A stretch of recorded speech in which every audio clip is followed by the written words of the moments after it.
Yo, what up guys? Ako nga pala si AC. Isang magandang umaga sa inyong lahat. Samahan niyo ako ngayong araw para subukan lumaban ulit ng patas. At ipakita na rin ang mga araw-araw kong ginagawa bilang isang batang nagsusumikap sa buhay na nangangarap makaahon sa kahirapan. Siyempre una, gigising tayo ng maaga, maghilamos, mag-toothbrush. Minsan din na nakakaligo dahil malamig ang tubig. At ilalagay ang mga baon sa bag.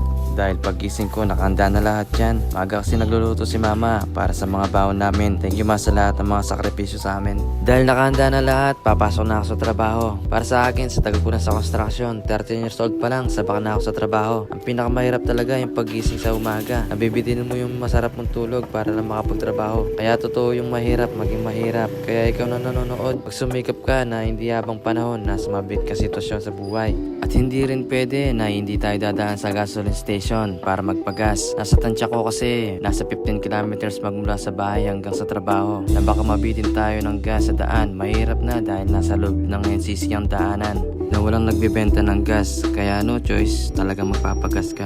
At sa wakas nakarating na tayo sa site. Ganito pala ang sitwasyon pag araw ng Lunes. Kailangan namin muna mag-toolbox bago magtrabaho dahil lagi nagpapaalala ang aming mga safety officer sa kaligtasan ng bawat isa sa amin. Saludo sa lahat ng safety na kahit di maiwasan na may magalit sa kanila, mas pinipili pa rin nila na magpaalala. Ika nga, ang safety ay nagsisimula sa ating sarili. At syempre, kailangan muna namin mag-almusal habang may natitira pang minuto bago mag-start sa trabaho. Ganito pala kami sa grupo namin at kung wala kang ulam o kanin, pag ang lahat ng baon dyan ay nilalapag pagsasaluhan.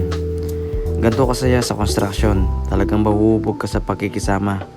Na kahit hindi mo sila kaano-ano, pag nagsama-sama kayo, higit pa sa isang kaibigan ng tarungan ninyo.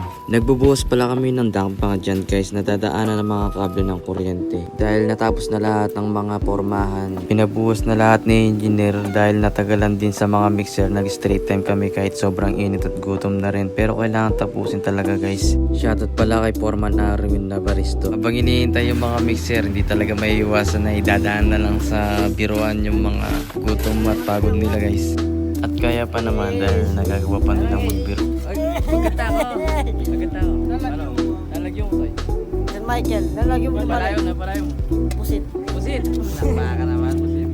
Ay ko. Siyempre, pag Lalo palayaw. meron ka na, di ba? GYG. Oh, itang talent mo pa. Michael, tiksa ka! Talent. Huwag ang talent. Alam mo talent? Brian. Meron ba kayo? Okay, pa-checkin ang anda ka di ba? Tetera ka? Oh, Michael, tiksa ka! Yeah!